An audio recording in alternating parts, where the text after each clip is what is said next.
Good afternoon, everyone. Thank you for joining us. We'll get started in just 1 minute.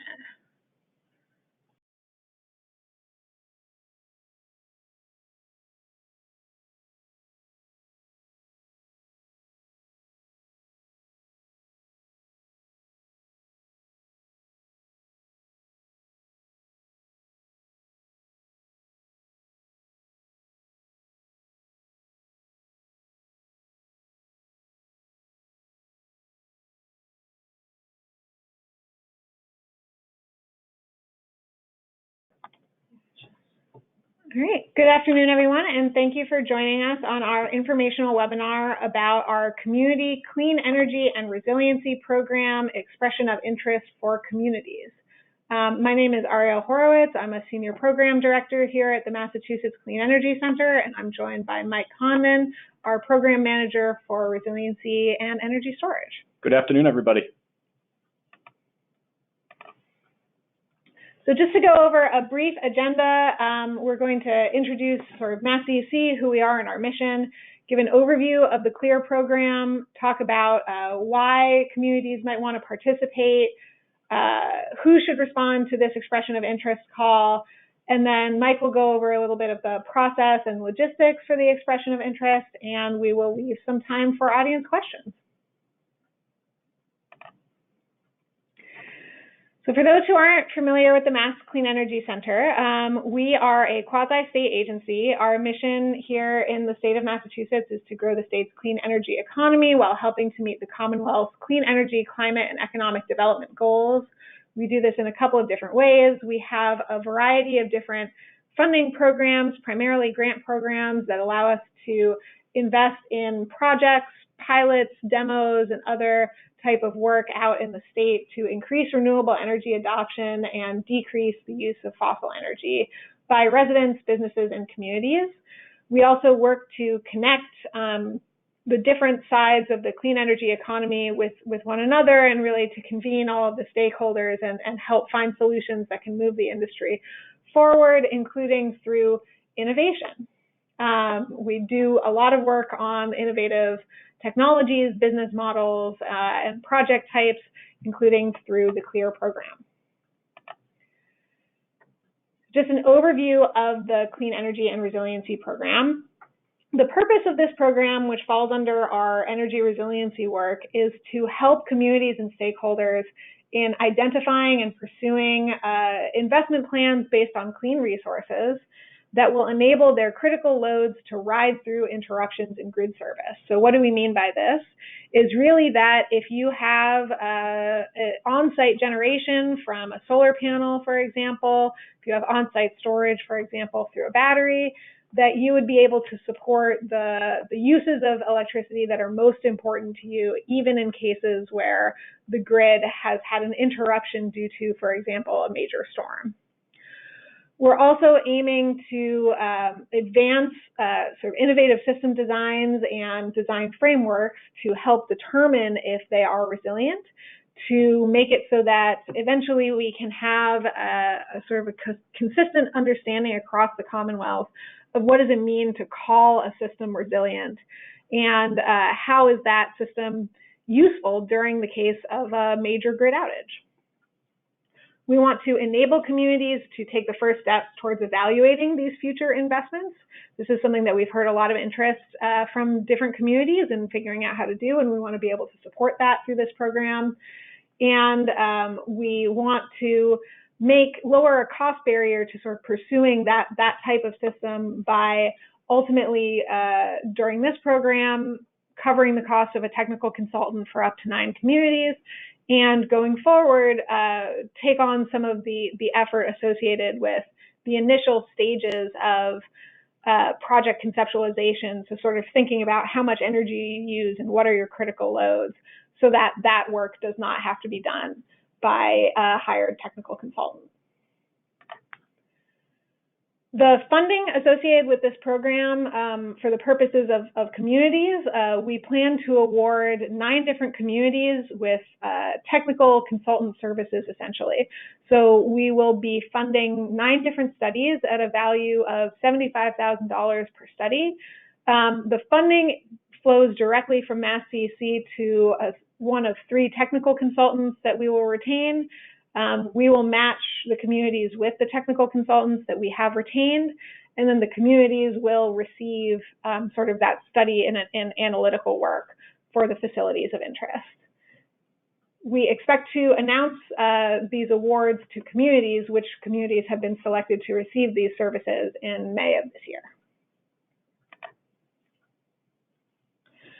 So who are we looking to respond to this expression of interest? There are 2 different options. One is municipalities or groups of municipalities can respond on their own behalf, concentrating primarily, for example, on publicly owned facilities.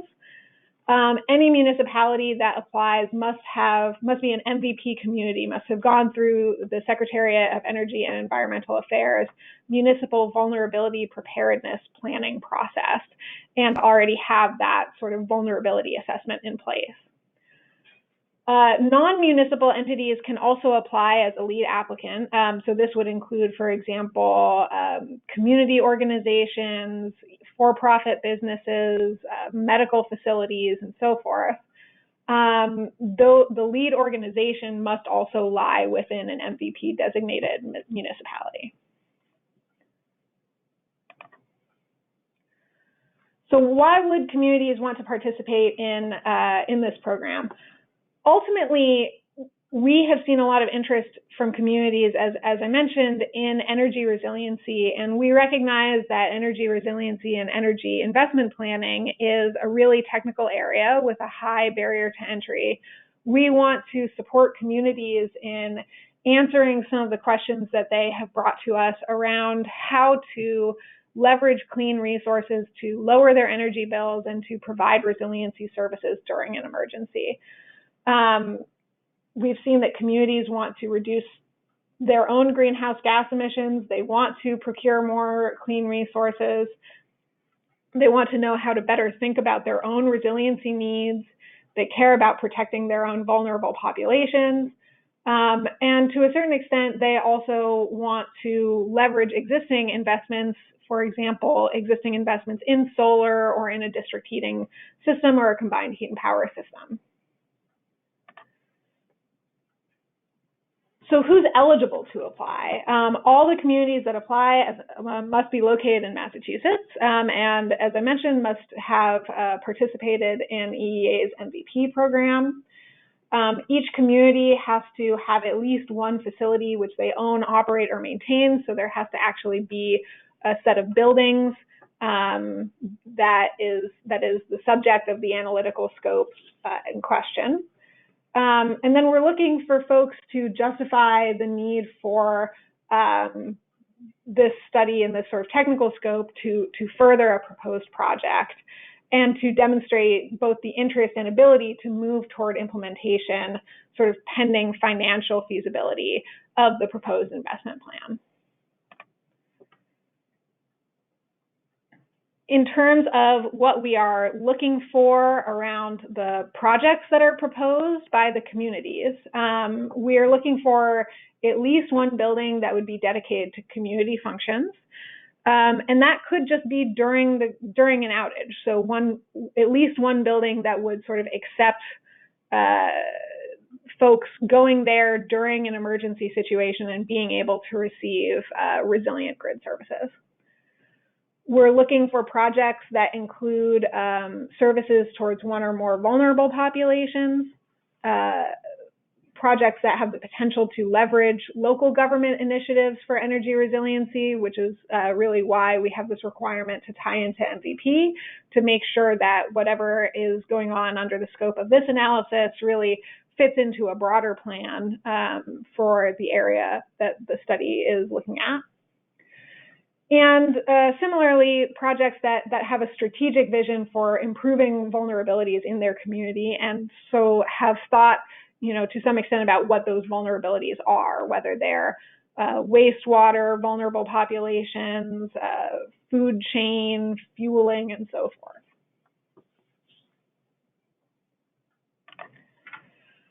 What do we expect out of the participants in this study? So we have the technical consultants who will be actually performing the analytical scope, and Mass DEC, who will be funding the analytical scope and sort of providing stakeholder support.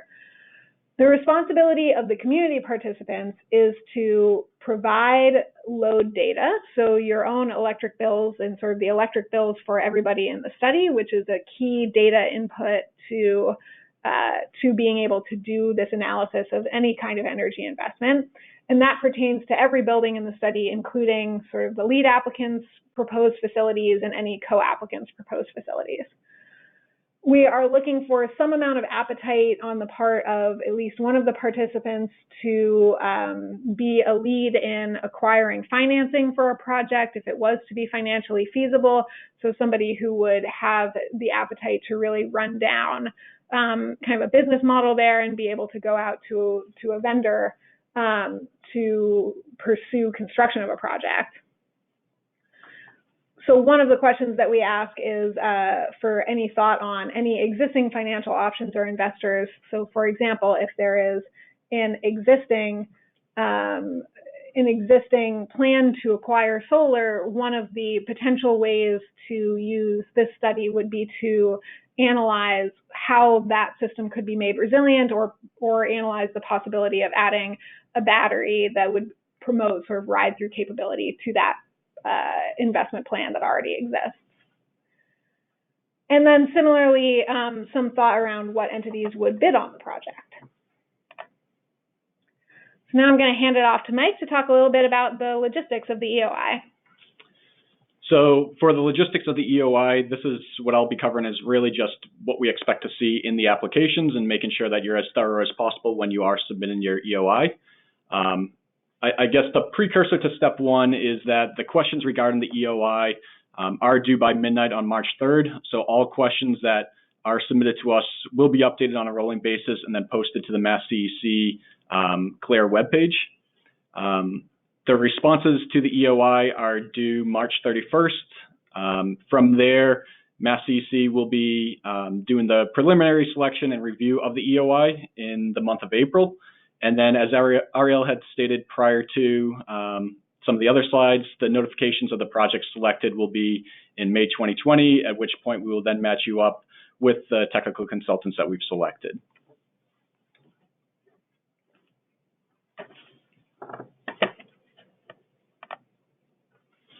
So application materials. The first three that you see listed here, the EOI cover sheet, the signature and acceptance form, and the application form, all of these can be found right now on the Mass DEC CLARE webpage. The cover sheet includes really just basic information on proposed projects for the design study, including main points of contact for each of the communities and/or buildings, the critical versus non-critical facilities, existing generation already at those buildings and facilities, and then the local utility, et cetera. Anybody that would be interested in being a part of one of the projects. The signature and acceptance form is pretty self-explanatory. It confirms that you, the applicant, understand the EOI requirements. It also includes the application form, which includes the 4 items listed on here, which is the lead applicant information and other organizations' information, the energy and usage and generation for each of those organizations and buildings, and then finally the executive summary and the project narrative. The executive summary should briefly summarize the community's energy vulnerabilities and the potential environmental and economic benefits of the proposed resiliency investment to Massachusetts. Additionally, you should identify and prioritize the goals of the project, such as greenhouse gas reduction, energy cost reduction, and hazard management. And then the project narrative, this can be up to 5 pages and should describe the community's vulnerabilities, the proposed resiliency improvements, how investment in energy resiliency would address those vulnerabilities, economic use cases of the proposed improvements, and then finally the public benefits expected to result from the project. It should also identify existing and planned fossil fueled and renewable power generation sources and energy storage that could serve buildings and the community in case of any power outages. And then finally in here, it should also have a description of existing financial resources or financing vehicles that could lead to project development, as well as proposed revenue models. And if the study is favorable, we'd want to know what are the next steps that the community would take in actually developing and implementing the project. Additionally, you'll see number 4, we are looking for letters of support. This must be included from every building and or facility participating in the project, as well as the relevant electric and or gas utility. And then another requirement is a copy of all relevant MVP planning reports. And then an optional requirement is, if you have them, any maps or historical service quality data that would help inform us on what the project is looking to do.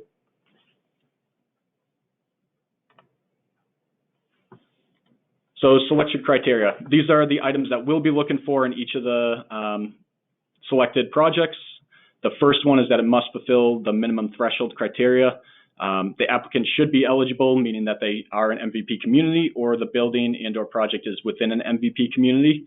The EOI should obviously be complete and submitted before the March 31st deadline. It should also demonstrate sufficient time, resources, and flexibility to participate in the feasibility assessment and design study. And the community should be in good standing with any other awards from either Mass CEC or state and federal entities. The project projected benefits, we are looking for project outcomes must provide resilience to at least one critical facility. It should have the capability, as Ariel said, to ride through prolonged outage events, demonstrate replicable and scalable resiliency models, and it must mention if it serves a low income or environmental justice or otherwise vulnerable population.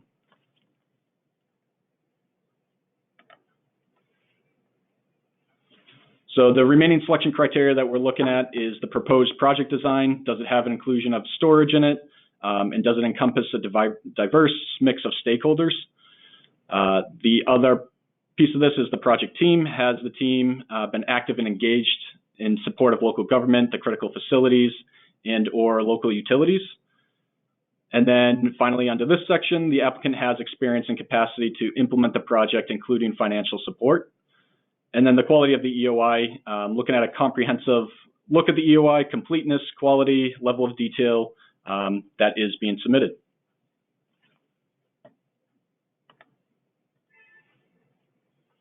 So to recap some of the timeline and logistics, the EOI is available right now on the Mass CEC website. You can access that by using the link above. The questions are due on March 3rd by midnight, and you can email those to microgrids@masscec.com, and we on the team will respond to you, as we mentioned, on a rolling basis, and then also put those questions on the CLEAR webpage.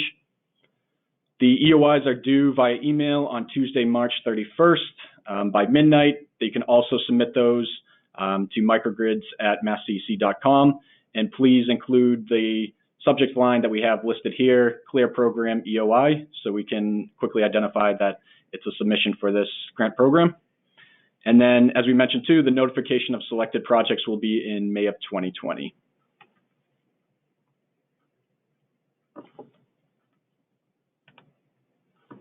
So we've received some frequently asked questions already. We'll quickly go through these. These will also be posted on the CLEAR webpage, and then we'll also open it up to some Q&A. So if you have any questions for the webinar right now, if you submit it into the questions box, we will likely have some time to review those and hopefully answer some of those questions as well.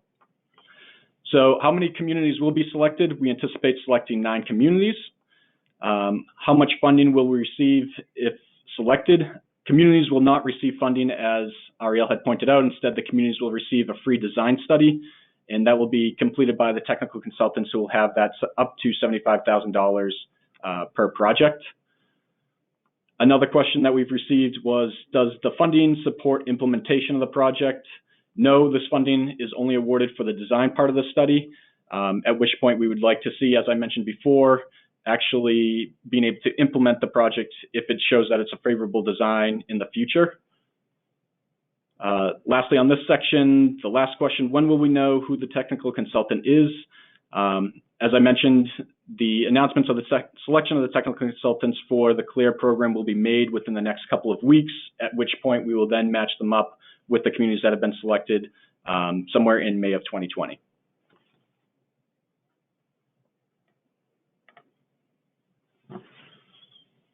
Few more questions. What is the MVP program? This is EEA's program, which provides support for cities and towns in Massachusetts to begin the process of planning for climate change resiliency and implementing priority projects. More detailed information can be accessed by following the link that we have listed here. How do I know if my community is an MVP community? It's likely that your community is. There are several dozen communities that are already qualified as MVP communities, but if you do want to double check, we have the link to access that listed here as well. Another question that we received is, can my town or city participate if we're currently completing the MVP planning grant? Yes, as long as the planning process will be complete before commencement of the CLARE analysis. And then finally, the last question, can multiple municipalities join a design study? Yes, although the scope for that study would still be capped at the $75,000. An example of this is if Lexington and Concord wanted to pull together one design study with buildings in each of their jurisdictions, that is feasible, and we would allow that. And before we open it up for other questions, just a couple of other points that I wanted to hit. One is some of the folks who are attending this webinar might be familiar with our community microgrids program that we ran as a solicitation, a very similarly structured solicitation back in 2017. So to one of the things that we're looking for under this program is really to build off of the success of that program. However, one thing that I do want to make sure is clear on this webinar is that we are not just looking for microgrid proposals. So the proposal of what the communities are interested in pursuing or constructing with respect to their facilities certainly can be a microgrid, but does not need to be a microgrid as classically defined for the purposes of this program. And then another question that I expect we might get is a letter of support from the utility. What do we want that to include? The letter of support from the utility is really only obligatory if you are seeking to use utility-owned infrastructure in a way that is sort of crucial to the success of the proposed project. If you are seeking to, for example, look at just a solar plus storage investment plan for buildings that would not be able to network together, the implications on the utility system are relatively minimal, or at least are not necessarily different than they would be for sort of a non-resilient solar plus storage system or solar system. However, in the case where the community is really seeking to do a system or an investment plan that would really use a lot of sort of traditional wires type infrastructure, then we do want to see that there has been some thought put in with respect to the interaction with the utility. And certainly for MLPs, we would want to see very significant involvement of the municipal light plant itself. A couple of other questions have come in. So one question that we got, yes, the slide deck will be posted on our website after the conclusion of this webinar, likely sometime this week. We will try to also post a recording of the webinar itself. Do we need a letter from anyone specific at the relative utility? So as I just spoke to, no, not necessarily. This really does depend on what the proposed project is and to what extent it depends on utility-owned infrastructure.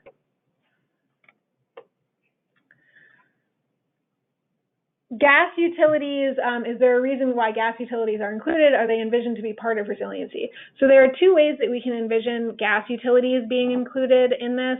One is if a proposed project involves, for example, an existing combined heat and power installation or any proposal around, for example, district heating, then the inclusion of the gas utility might be appropriate.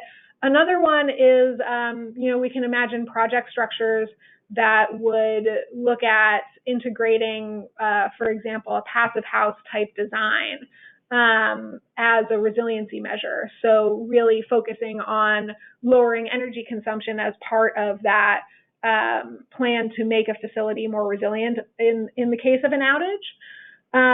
Which I think is one of what we see as one of the potential sort of co-benefits of energy efficiency generally and of really tight building envelopes.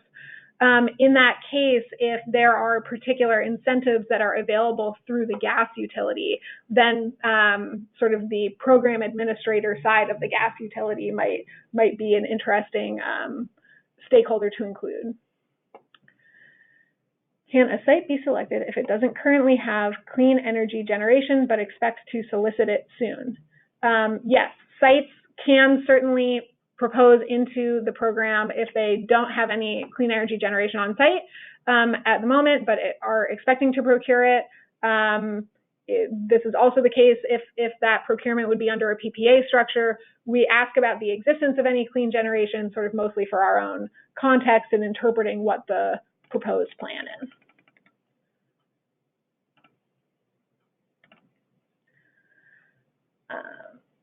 Can you explain a little more what the role is of the consultants?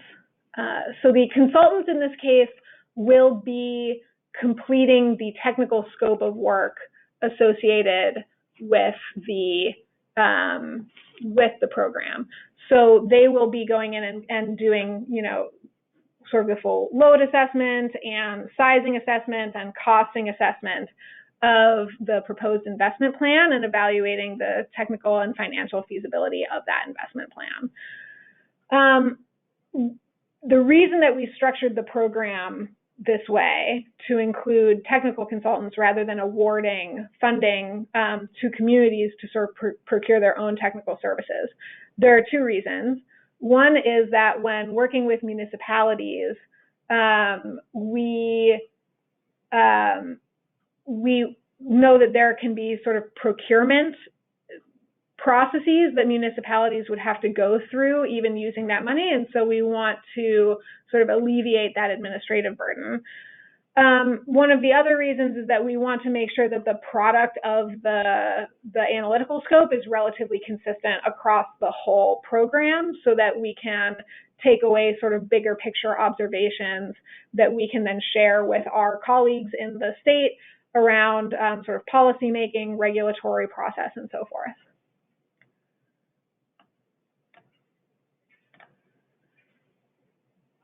The expected duration of the study is a question that we got. Realistically, I think we would expect the studies to take at least one full calendar year, hopefully not too much more than that. Part of what we've seen really make a big difference there is how active the community is and how responsive the community is to the technical consultant in being able to provide data that the technical consultant needs to do their analysis, for example. The scopes of the studies are still sort of under negotiation between Mass DEC and any of the technical consultants that we select and contract with, but as I just mentioned, they'll essentially cover sort of going into the community, doing a load assessment, talking with the community about what their resiliency needs are, where they see their critical loads, and really what they want to achieve with the system, and then doing kind of a sizing and cost analysis of that system and proposing next steps there. And the final product would be sort of a technical report along those lines.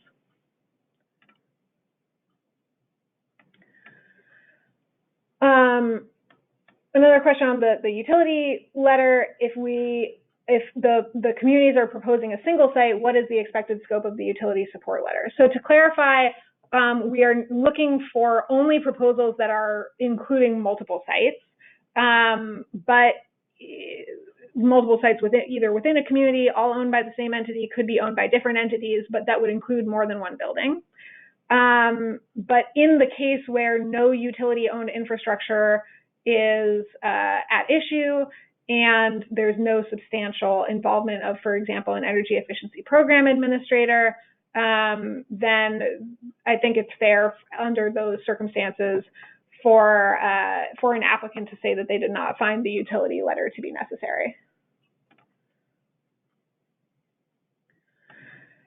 If there are multiple municipalities involved, do we want to see an authorization form for each community as well as the lead?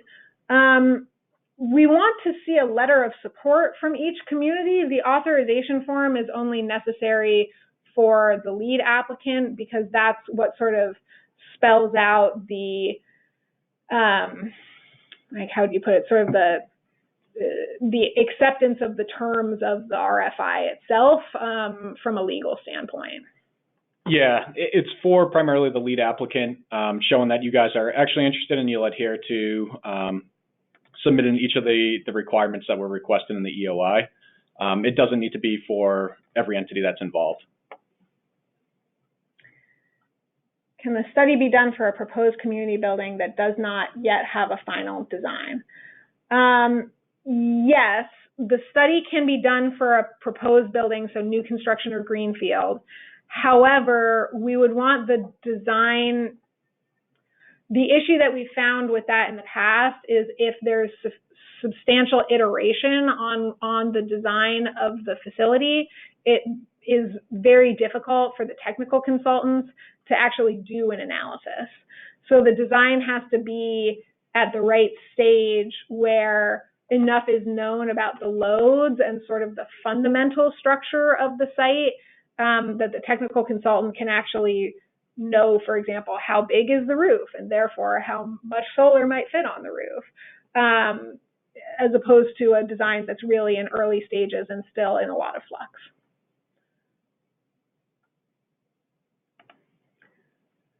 We did get one question on how the technical consultants were selected. Mike, do you want to talk through that process a little bit? Yeah, so we had 9 applications come in for technical consultants. We are in the process of selecting those, and then we'll eventually be awarding those. We had a separate RFP process where we asked the technical consultants to propose why they should be selected for this one in particular. They'll also, aside from the community part of the CLARE program, they'll also be doing a sort of like a guideline toolkit for communities to be used in the future. This will help put everything in really layman's terms so people in communities, energy managers, sustainability coordinators can take this toolkit and use it for future reference up to the point of actually needing to have a technical consultant come on board and analyze the different interval data loads, critical loads, non-critical facilities, those types of things. And then a third part of the CLARE technical consultant RFP was a resiliency certification. So if you can think of LEED certification for the built environment and green building, this is essentially what we're doing for resiliency, really defining what does it mean to be resilient, how do we properly notify the right AHJs and state agencies on what constitutes a resilient building, and then identifying those different types of critical loads, making sure that they check all the boxes for that particular building. How would a community demonstrate that it has a commitment to acquire financing post-study? This is a good question. I think really what we're looking for there is that the community has thought about what it would mean to actually go out to bid with this type of project. So has, you know, some kind of a threshold, has a bid process that they usually use, has the ability to say this would fall under our capital budget. We have a capital budget, and this type of project would fall in that category. I don't think that we necessarily need or expect for any of the applications into this program to have financing already committed. It's more that the community has at least thought about what the options are to fund this type of project going forward. Will the pre-approved consultants be available for design services too if the project is a go? I think in the case of most of the consultants, they would be, my guess would be, most likely interested in taking on a detailed design scope of work. That would have to be arranged outside of sort of Mass CEC's purview. At the moment, Mass CEC has no plans to fund sort of a phase 2 on this program. That can always change, sort of pending the results of the study and what our resources look like at the time. But in terms of sort of what that would look like at the moment, that would have to be a private arrangement between the communities and the technical consultant.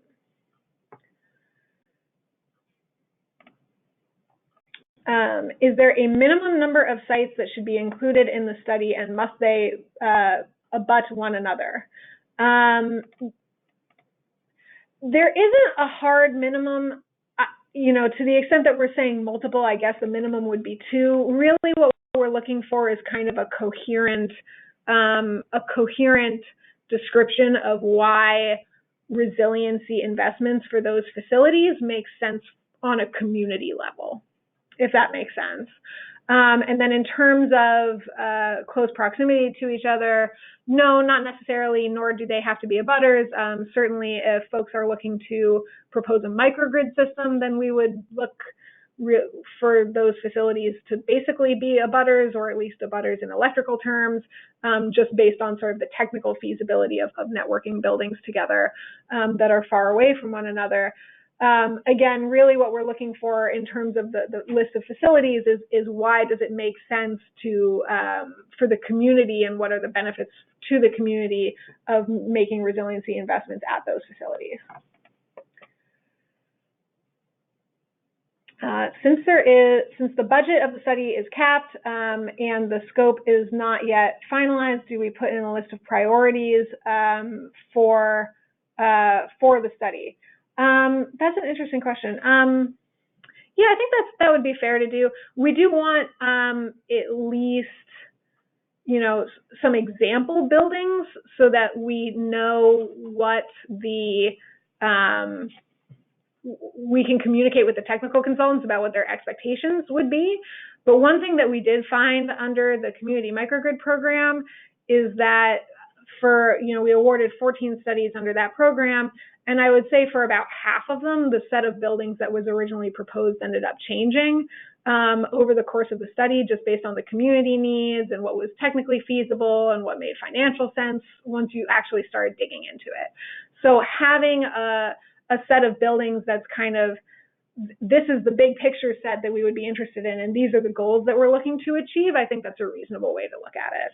And to add on to that, I would suggest putting that prioritizing list of what you think is more relevant in either the executive summary or project narrative, whatever makes the most sense for how you submit your applications, and just calling that out to identify so we can see and review when it's submitted. We got one question that was asking about how the CLEAR program differs from other programs, presumably other state programs that work on conservation of energy and increasing the proportion that is renewable. So I would say really what the focus of this program is trying to make sure that the residents of the Commonwealth, to the greatest extent possible, can leverage the resiliency benefits associated with putting out clean generation assets, and can better access clean generation in order to provide resiliency benefits. So, you know, I think there are, as a Commonwealth, we've made a lot of investment in putting clean resources and putting energy efficiency into our market. This is a complementary effort to those efforts, so we are not trying to, for example, duplicate the SMART program or duplicate any of the mass-based programming, more to bolster those efforts and help sort of further thinking in the Commonwealth around resiliency in particular, and how resiliency can best be furthered and sort of leveraged from those clean resources. We did get a question of if this initial opportunity is successful, which, you know, for example, if the study shows substantial benefit to the community, is there an intention to offer a round 2? As I mentioned, at the moment, we have no concrete plans to do that. Pending sort of where the Mass CC resources and priorities as an institution are at the time of the conclusion of the studies, that's a decision that we would have to make at that time. And then a question on, can one of the recipients choose which consultant they work with? By and large, we intend to assign those based on the strengths of the different consultants and sort of looking at the suite of communities that we get and making sure that effort is sort of appropriately balanced among the 3 technical consultants. Certainly, communities are welcome to voice any particular considerations that they would like us to keep in mind as we do that. We have time for a couple more questions before wrapping up, but if there are none,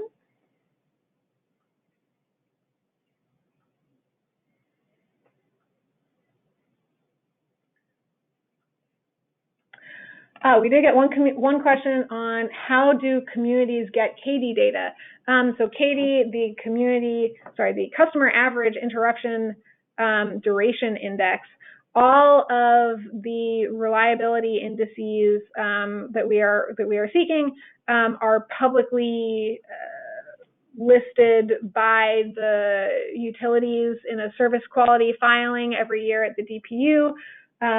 Anyone can find those spreadsheets by looking up on the DPU's file room, the most recent dockets under type SQ service quality, and then finding their utility. You should also be able to get that information if you have sort of an account rep as a large customer by talking with that account rep, or potentially by going through the municipality itself. They may have that information, but that is all publicly available data. All right. Mike, anything else you wanted to add before we sign off? Nope, that's about it for me as well. Thank you all for attending this webinar. As we mentioned earlier on, this slide deck will be provided as well as the webinar audio, and so that will be posted on the CLEAR webpage. I would expect that within the next couple of days, so if you have any questions, you can reference that, or as we mentioned, please email us at microgrids@masscc.com. Thanks very much, and we look forward to seeing the proposals when they come in at the end of March.